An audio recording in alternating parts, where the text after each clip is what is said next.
Now in the previous videos, we looked at adding a filter before and after a specific Spring Security filter. In this video, let's try to explore of adding a filter at the same position of a Spring Security filter. So we can add our custom own filter at the same place or order of a specified Spring Security filter. That doesn't mean it will replace the Spring Security filter, and at the same time we can't guarantee the order of these filters which are positioned at the same place, and it is up to the Spring Security to decide randomly to execute which filter before and after which are located at the same position based upon our configurations. As you can see here, we have CORS filter with order 1, CSRF filter order 2, and at the same time we are trying to inject our own custom filter, again logging filter, at the same position of basic authentication filter, and we can't guarantee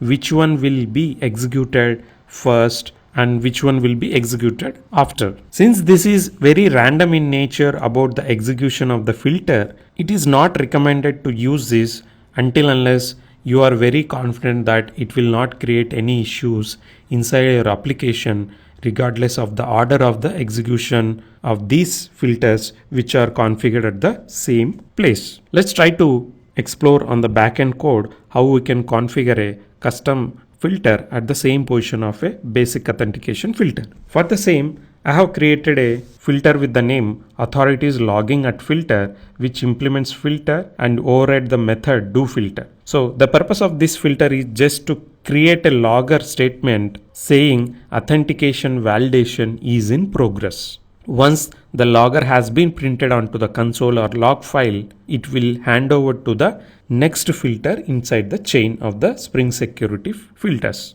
Post creating this filter, we should go to our project security config and configure this custom logging filter at the same place of basic authentication filter by using the method addFilterAt. And as you can see, we can use addFilter before, addFilter after, addFilterAt any number of times, and every time we use this method and add a filter, it will create a new place in the filter chain of the Spring Security. So now the code change is completed. Let's try to start this application. I'm clearing the console now. I will try to go to the UI and log in into the application.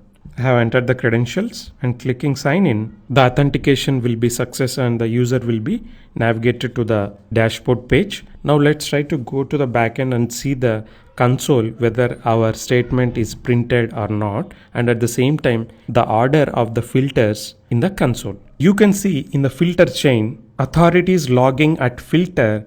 Right now it executed just before basic authentication filter, but it executed just after request validation before filter. That means the order of these two filters is not guaranteed and they can be executed in the random order, but this before filter and after filter will definitely before and after these two filters. You can also check the statement that has been printed on the console from our filter, which is authentication validation is in progress.